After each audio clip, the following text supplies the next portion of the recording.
आज की हमारी कहानी है बहू की सूनी गोद। सुमित और रचना की शादी को लगभग 3 साल हो चुके हैं, लेकिन उनके घर में किसी भी प्रकार की खुशी ने दस्तक ही नहीं दिया था। ऐसी स्थिति में लोगों का बार बार सवाल करना आम बात तो हो चुकी थी। रचना को तो बचपन से ही शादी करने का शौक था और वह अपनी माँ से कहा करती थी कि बड़ी होकर एक अच्छी माँ बनेगी। हालांकि उसकी यह ख्वाहिश आज तक पूरी नहीं हो सकी और जिसका उसे बहुत बेसब्री से इंतजार था। शादी के कुछ दिन तक दोनों पति पत्नी शहर से दूर रहते थे, जहां वे अपने हिसाब से अपनी जिंदगी जी रहे थे और बहुत ज्यादा खुश थे। लेकिन सुमित की नौकरी चले जाने की वजह से उसे वापस आने अपने होम टाउन आना पड़ा और अपने परिवार के साथ रहना पड़ा, जहां पर उसके माता पिता, छोटा भाई और एक बहन थी। देखते देखते समय आगे बढ़ा और सुमित की बहन की शादी हो गई और अपने घर चली गई। वैसे तो रचना की सास स्वभाव की अच्छी थी और उन्होंने हमेशा रचना का साथ दिया और कभी किसी ने भी अगर अमृता के लिए कुछ कड़वाहट घोली तो उन्होंने रचना का ही साथ दिया था। एक बार की बात है, जब पड़ोस में रहने वाली श्यामा चाची उनके घर में बैठने आई और जब रचना उनके लिए गर्मा गर्म पकौड़े लेकर आई, तब श्यामा चाची के मुंह से निकल पड़ा, अरे बहू, अब हमें इस आंगन में किलकारी की आवाज सुननी है। जानते हो, तुम्हारी शादी के बाद ही मनोरमा के बेटे की शादी हुई, लेकिन आज उनके घर में खुशियां दिखाई देती है क्योंकि उनके यहाँ जुड़वा बच्चों ने जन्म लिया। इस बात के बाद रचना के चेहरे से हंसी गायब हो जाती है और वह अपने आंसुओं को छुपाते हुए वहां से निकल जाती है। हालांकि रचना की सास ने सारी बात संभाली और उन्होंने रचना से कुछ भी नहीं कहा। रचना चुपचाप अपना सारा काम निपटाती और खाली समय वह कई सारी बातों को सोचने लगती, जिसकी वजह से कभी कभी उसकी तबीयत खराब होने लगती है। जिस पर सुमित ने रचना से कहा था कि मैं तुम्हें उदास नहीं देख सकता और तुम्हें छुट्टियों में कहीं बाहर घुमाने ले जाना चाहता हूँ ताकि तुम्हारा दिमाग फ्रेश हो और तुम नए सिरे से शुरुआत कर सको। रचना को एक ही बात का सहारा था कि चाहे कुछ भी हो जाए उसका पति हमेशा उसका साथ देगा, क्योंकि सुमित उसे बहुत अच्छे से समझता था और उसकी हर परेशानियों को दूर करने की कोशिश करता था। रचना और सुमित की शादी को लगभग 9 साल हो गए थे और अभी भी उन्हें माता पिता बनने का सुख नहीं मिला था।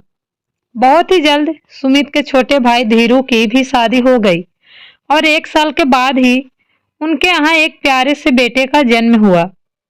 अब वह बेटा पूरे घर की जान हो गया था, क्योंकि रचना सुमित के बच्चा ना होने पर उसके छोटे भाई से मिली खुशी से सभी बहुत खुश थे और अब रचना और सुमित के बजाय सभी घर वाले छोटे भाई धीरू की ही पूछ परख करने लगते हैं।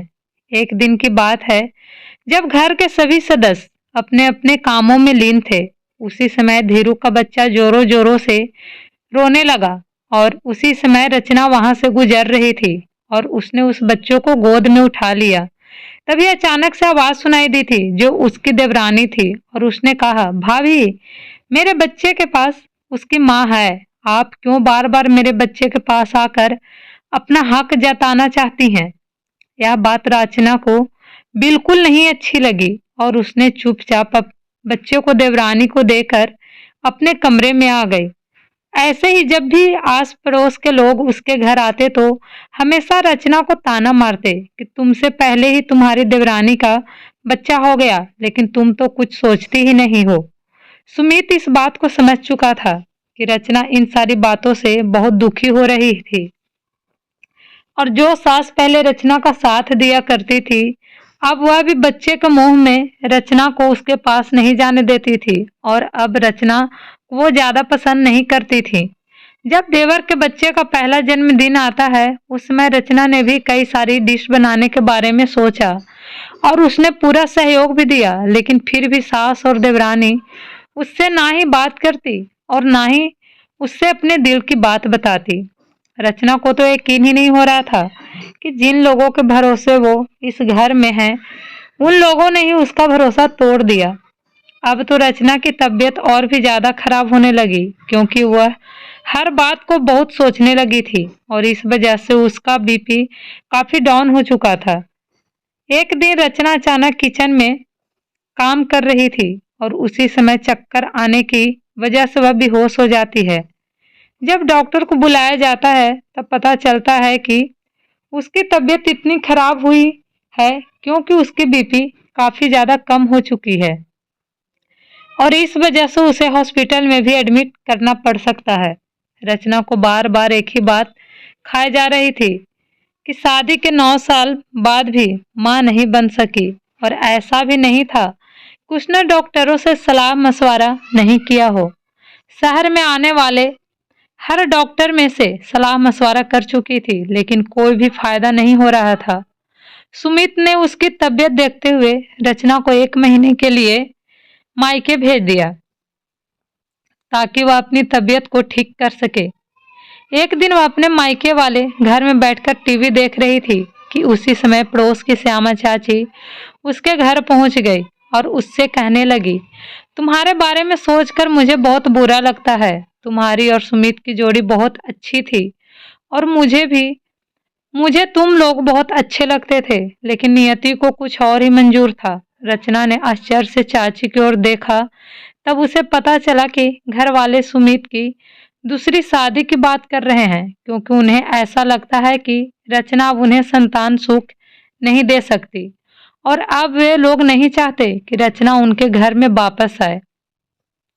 रचना को इस बात पर बहुत गुस्सा आया, क्योंकि आज तक उसने इस घर के लिए काफी कुछ किया था और कभी भी किसी भी घरवाले को दुखी और परेशान नहीं किया था। उसने अपने बहू होने का फर्ज बहुत अच्छे से निभाया था और कभी कभी कोई कमी नहीं रखती थी।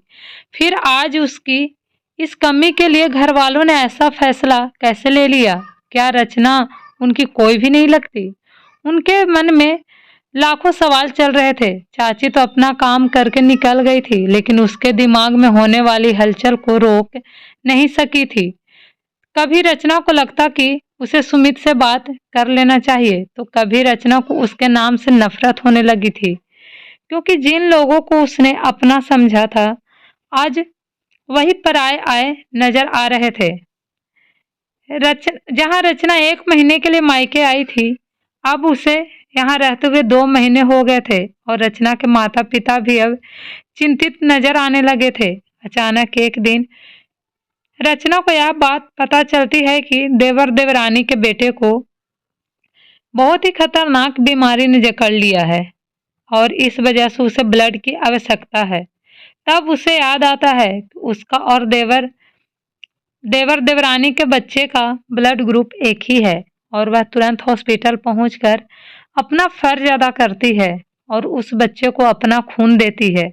यह देखकर देवर देवरानी की आंखों में पानी आ जाता है और दोनों हाथ जोड़कर रचना के सामने बैठ जाते हैं। रचना उन्हें उठाते हुए कहती है, भले ही आप लोगों ने मुझे पराया कर दिया हो, लेकिन मैं उस मासूम से बच्चे से कैसे अपनी दुश्मनी मोल ले सकती हूँ? उसके आने के बाद ही मैंने अपने अंदर माँ की ममता को देखा। भले ही वह मेरा नहीं था, लेकिन उसकी एक हंसी से मैं अपने सारे गम भुला चुकी थी। तब मुझे एहसास हुआ कि मैं भी एक अच्छी माँ बन सकती हूँ। रचना के मन में सुमित के लिए जो गांठ बनी हुई थी वह खुल नहीं पाई थी, क्योंकि चाची ने पूरी बात तो बताई ही नहीं थी। जब रचना के पास सुमित बात करने के लिए गया, तब उसे धक्का देते हुए रोने लगी और कहने लगी, तुमने मुझे पराया कर दिया। अगर तुम्हें दूसरी शादी करनी थी तो तुम मुझसे बात करते, लेकिन मुझे पड़ोसियों से पता चलता है कि तुम्हारे दिल में क्या चल रहा है। इस बात पर सुमित बड़े प्यार से रचना को कहता है, तुम्हारे होते हुए मैं कभी भी दूसरी शादी नहीं करूंगा और मैं तुम्हारे लिए एक सरप्राइज लेकर आया हूँ। और उसी वक्त एक छोटे से बच्चे को लाकर रचना के गोद में डाल देता है, जिसे देखकर वह रोने लगती है। अब उसे पता चल जाता है कि आखिर सच्चाई कुछ और ही है। सुमित इतने दिनों से जरूरी कार्यवाही में लगा हुआ था, क्योंकि एक बच्चा गोद लेकर रचना के गोद को सूना नहीं रखना चाहता था, बल्कि उसे संतान सुख देकर हर खुशी दे देना चाहता था। रचना को इस बात का अफसोस होता है कि उसने क्यों एक बार सुमित से बात नहीं की, और वह मन में गांठ बनाकर बैठ गई। अब सास भी अपनी गलती स्वीकार करती है और उस प्यारे से बच्चे को अपना नाम देती है। तब सुमित ने बड़े ही प्यार से रचना के कंधे में हाथ रखकर कहा, अरे पगली, पति पत्नी का रिश्ता छोटा तो नहीं होता है कि किसी पड़ोसी के कुछ कह देने से टूट जाएगा। मैं जानता हूँ तुम बहुत परेशान थी और तुम्हारा विश्वास भी धीरे धीरे खत्म हो रहा था। ऐसे में घर वालों का किया गया व्यवहार भी तुम्हारे लिए बिल्कुल सही नहीं था, इसलिए मैंने तुम्हें मायके भेजा था। आज रचना और स्मित के बच्चे का पहला जन्मदिन है, जिसमें उन्होंने लगभग पूरे शहर को बुलाया, और उस पड़ोस वाली श्यामा चाची को तो रचना खास तौर से आमंत्रण देने उनके घर पहुंची थी। रचना के जीवन में जो भी कमी थी वह उसके पति की वजह से पूरी हो गई थी, और आज वह अपने आप को दुनिया के सबसे खुशनसीब औरतों में से एक समझ रही थी। दरअसल देखा जाए तो यह बिल्कुल सही है। एक औरत की जीत उसी समय होती है जब उसका हमसफर उसके साथ हो। ऐसे में हमेशा पति पत्नी के बीच होने वाले मतभेद को ठीक करने के लिए किसी और की नहीं, बल्कि स्वयं पति पत्नी की आवश्यकता होती है, ताकि अपने जीवन का निर्णय ले सके और तीसरे को बीच में आने से रोक सके। किसी भी परेशानी या दुख के समय में पत्नी हमेशा अपने पति की ओर देखती है। ऐसे में पति का कर्तव्य बनता है कि वह अपनी पत्नी का साथ दे और उसे हमेशा खुश रखे।